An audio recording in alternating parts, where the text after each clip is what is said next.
Right. The Malt Liquor Project, what you know about that? This is Steel Reserve 211, 6% alcohol, what you know about that? Double down, we're going to double down, baby, because, well, people love to talk about malt liquor, extra strong beers. You say, well, you like to drink it. That is true.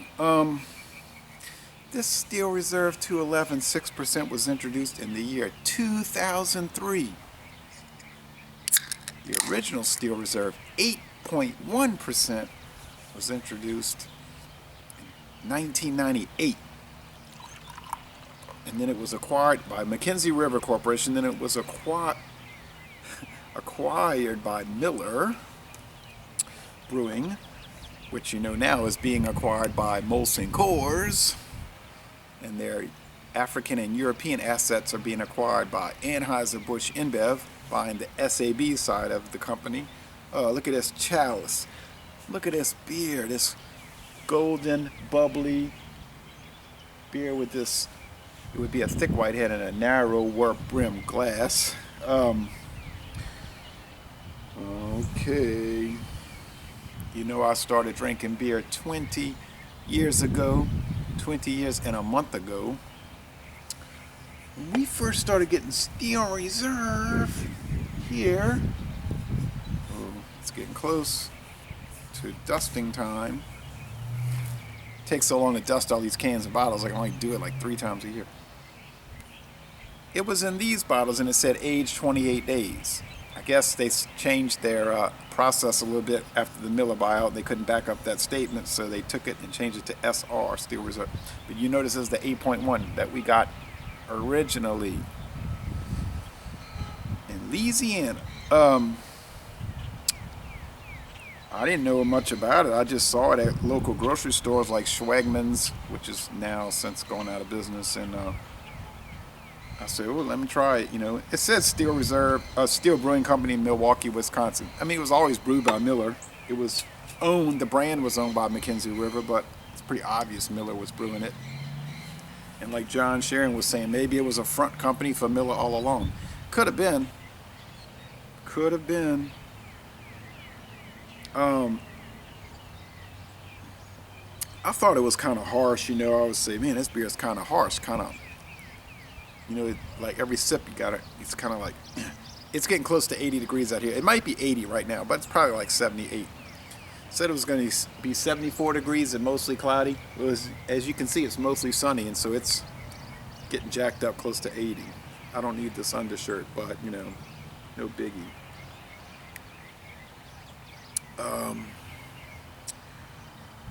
These cans, these pint cans, are $3.99 at Walmart. It's been like that for a few years, and for the longest time they were $3.88 at Walmart. It's the lowest priced beer in this part of the country, I'll tell you that right now. It's basically like Miller's decided, we're going to have this on the shelf, and we don't care what people price their beer, we're going to make it 10% less no matter what happens. And that's what they do. So I guess Budweiser, you know, Anheuser-Busch, and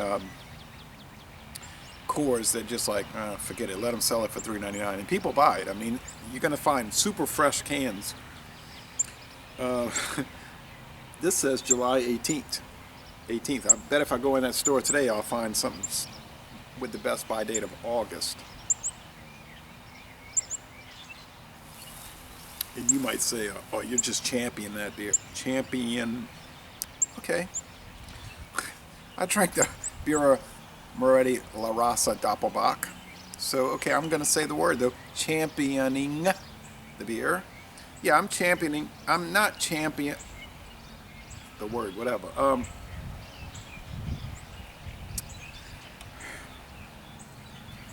I'm not a champion of this product.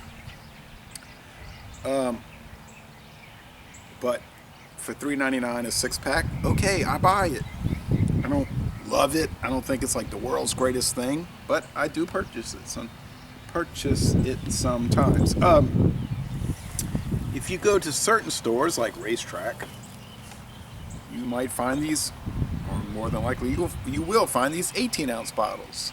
6%. Same bottle design as the 8.1, but you'll see the 6%. And then you'll see an enormous amount of cans of the, I was going to say Blast, but that's Colt 45. The Steel Reserve Alloy Series, which I've literally never tried. People oftentimes request me to do them. I don't want to go there. Yeah, it's in the Steel Reserve universe, and Bud Light, Watermelon, Arita's in the Bud Light universe, and I don't want to go there. But hey, I mean, some people love that stuff. They love it. I know a guy who's a bulk merchandiser. Saw him this morning at Walmart for Anheuser-Busch, and he said, "I'm gonna go home and drink some Earthquake High Gravity." I was like, I'm always like, Chris, how do you drink that? That's horrible. He said, no, I like it. I said, okay, Chris. And then I was talking to him about Four Loko Gold, 14% alcohol. He's like, oh, I tried that. That was really good. I was like, are you serious? That stuff is like the worst thing ever. He's like, no, it's not. I liked it. But I stayed home after I drank that 24-ounce can. I didn't go anywhere, Ronald. They call me Ronald in the community. Some say Jay, not too many. I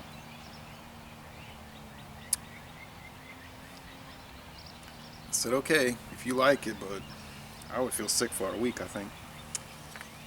You go to certain states, and I've seen it, and I don't know why I didn't buy the bottles. I've seen it. Might have seen it at Flair Beverages. These, the black. This is the, like, deep speculative Steel Reserve, right? 211, triple export. I used to say it's the same thing. It's the same thing as the silver can in a different can. And other people say, you're cuckoo. There's no way. I said, it's the same specs. Look at the MillerCoors website. Same everything across the board. And they say, well, I don't know why. I can buy this in Northwest Georgia along U.S. Highway 11 or Interstate 59 at that Pilot gas station. It's usually 99 cents a can. But anyway, Eric Fraunfelter, I believe it was, Thomas Meadow, he said, yeah. But it's probably because they use different hop varieties. I said, light bulb. Okay, didn't think of that. The hops wouldn't change the grams of fat or the calories, I don't suppose. Now this other guy that watches my videos, and he sent me the emails, so I know he's telling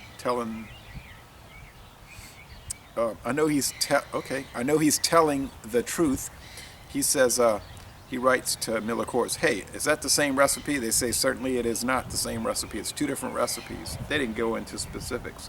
I said, yeah, they're using different hops. It's got to be. And it doesn't taste the same. And interestingly, and I'm not championing this beer. I said it right this time. See, you can recoup. My daughter and I did a video of this. Now, she does videos with me. She's so busy now. Once people get into their mid-20s, she's almost in her mid-20s. I mean, you know, it ain't going to keep happening. You're not going to just do video reviews with your child. But she likes to do them. And she started when she was 18. And the first beer she ever reviewed with me was Chimay Red Cap. True story. So, she didn't like it. She thought it was too strong. I mean, she said she thought she could learn to like it.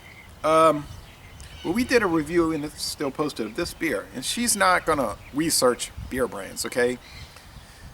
And she doesn't care who makes it. She's not one of these beer geeks. I mean, she drinks beer. Let me make this sound right. Enthusiastically, in the sense that it's a hobby for her. She's not one of these college, grad school drunks, okay? So don't get that in your mind. But she's interested in it, and she'll try, and she has friends, and she'll say, let's try this, try that. And she's like kind of a beer snob, because like she'll say, Busch Light, that's trash, that's cornflake. That's what you call it, corn chip. So she will rip on a regular beer, like with a lot of gusto. Although, on the other hand, she'll say she loves Bud Light Platinum with boiled crawfish. So But back to the original point. She doesn't care who makes the beer.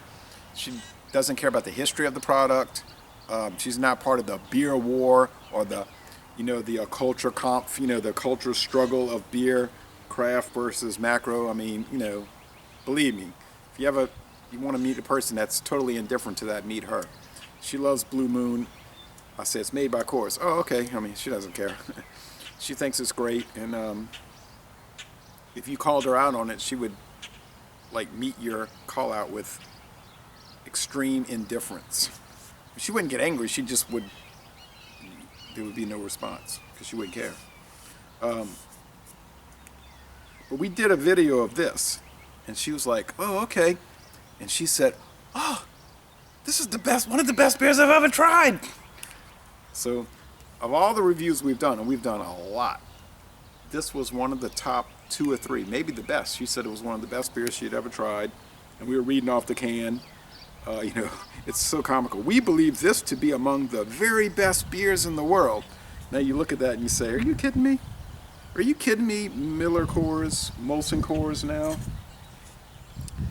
Well, she believed it. She said, "Oh yeah, awesome beer." She does gravitate toward the higher ABV beers because they tend to have a richer flavor and all body and all of that.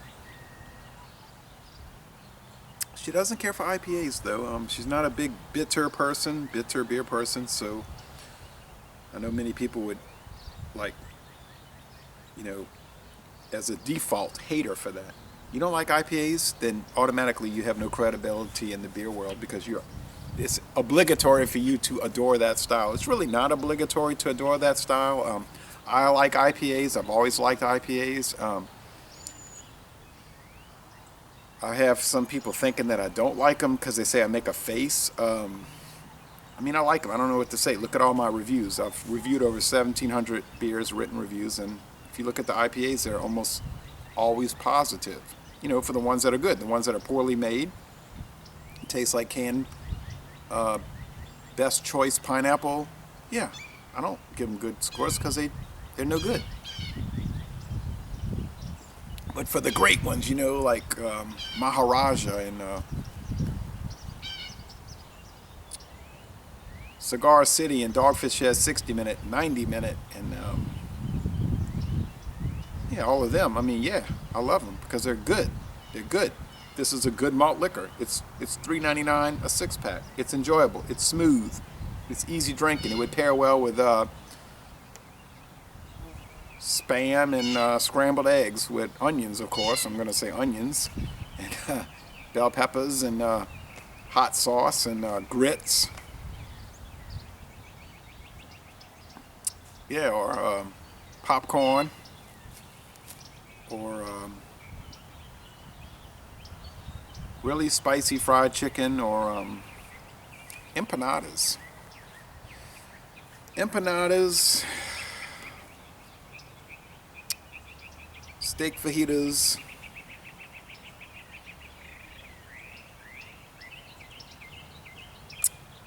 broiled flounder. Yep. Thin crust pizza. I think it would pair well with all those dishes. And so you could say it's garbage beer, but it's not garbage beer. I could make a whole video series called True Garbage Beers, but then I'd probably develop major depression and start having to seek out shock treatment to avoid suicide. That's how depressing those it's sadness, believe me, those bad beers. Anyway, it's bad. Anyway, Steel Reserve has its place. It's quite popular around here, southeastern Louisiana. The whole state is, we're a relatively poor state. New Orleans, the big city, is kind of a poor city. It's not, Louisiana is not what you would call erudite. But we exist, so that's all I got to say about it.